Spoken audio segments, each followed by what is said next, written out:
lesson 10-2, the real number system.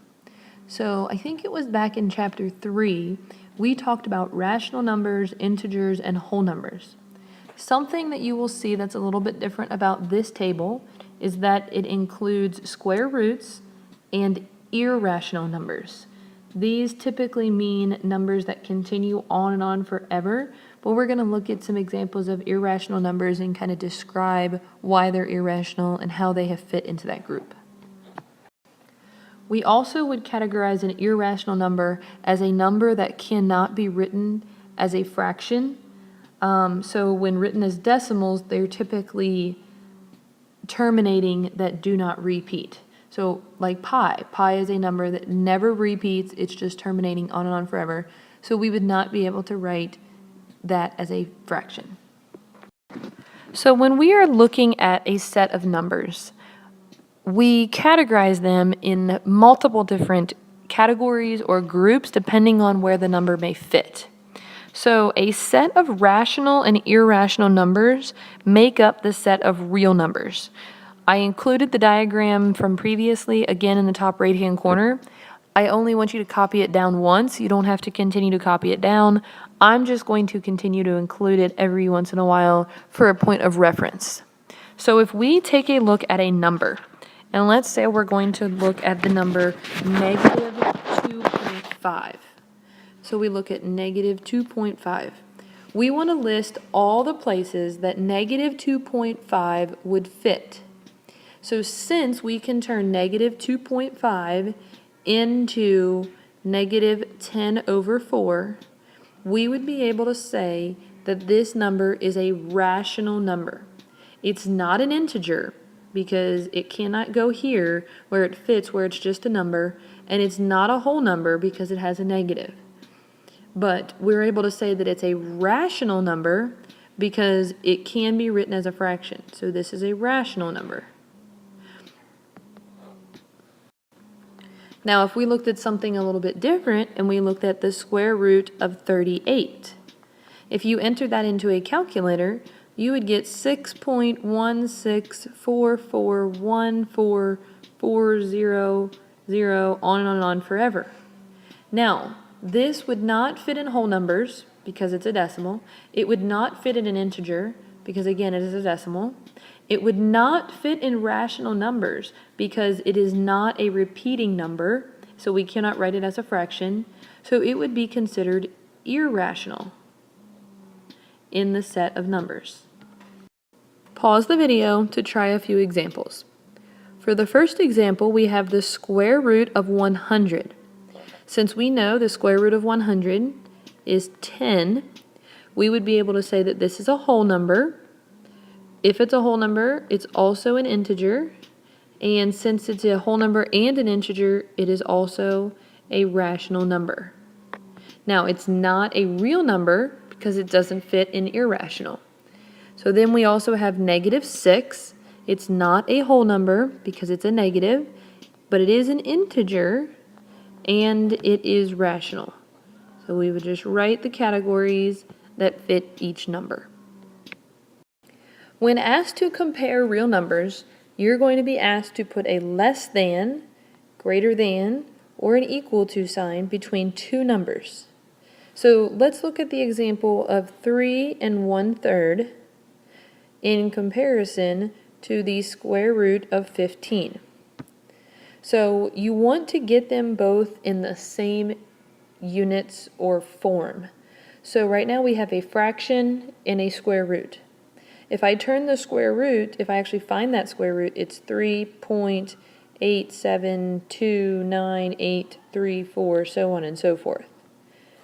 So since I turned that one into a decimal, I can't turn it into a fraction because it's an irrational number. So I'm going to turn 3 1/3 into a decimal, which is 3.33333 repeating.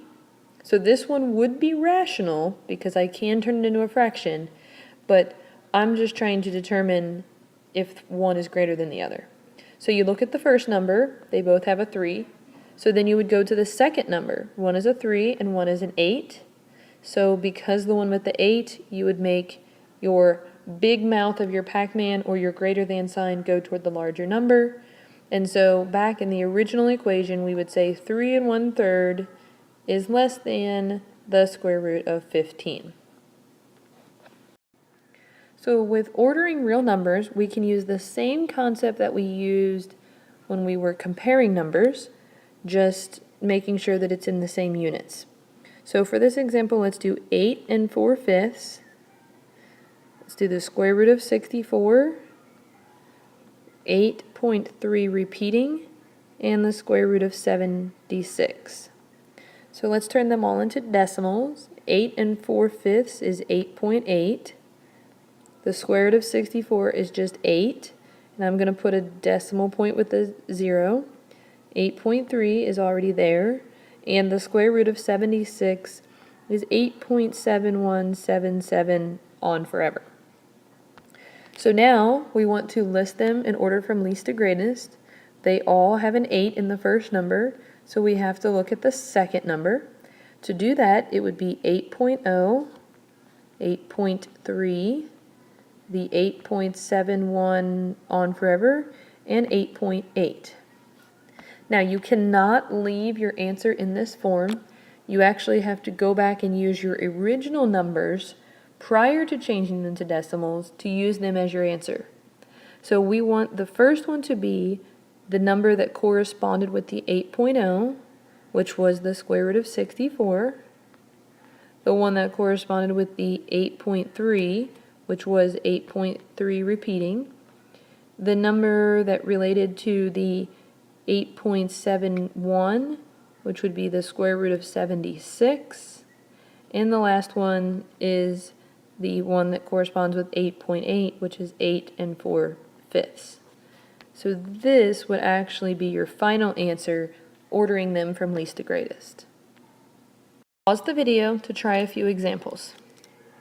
So for 7 2/5, if you turn that into a fraction, you get 7.4. The square root of 57 is 7.549. So you would say that 7.549 is greater than 7.4. The square root of 30, 5.6, 15 thirds, and 5 2/3, ordering them in order from least to greatest. You first want to figure out what each one is as a decimal. So the square root of 30 is 5.477. Then you have 5.6, and then you have 5, and then you have 5.6 repeating. So now, by looking at them going from least to greatest, my lowest is 5, so that would have been 15/3. Next, I have a 5.6, a 5.477, and a 5.6 repeating. So it would be the 5.477. Now from here, you have to look at 5.6 and 5.6 repeating.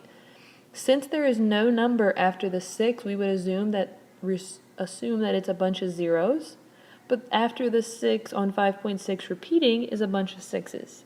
So that means that 5.6 would come first, and then the 5.6 repeating. But the original number for that one is 5 2/3. So this would be your final answer. Let's look at solving equations using squares and square roots. So if we have a squared equals 36, we need to figure out what number squared would equal 36. Well, we need to know that it can be two different numbers. So the definition of the square root is that a would equal the plus or minus of the square root of 36. So then you solve that and you get 6 and -6. So you can test it by plugging it back in. You can do 6 squared is 36, or -6 squared is 36.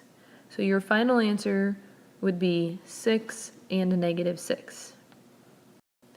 You also may see an example where it says 2n equals 170. For this, you want to try to get the n by itself, exception of the squared. So you want to divide both sides by 2, just like we normally would, but we would have n squared equals 85.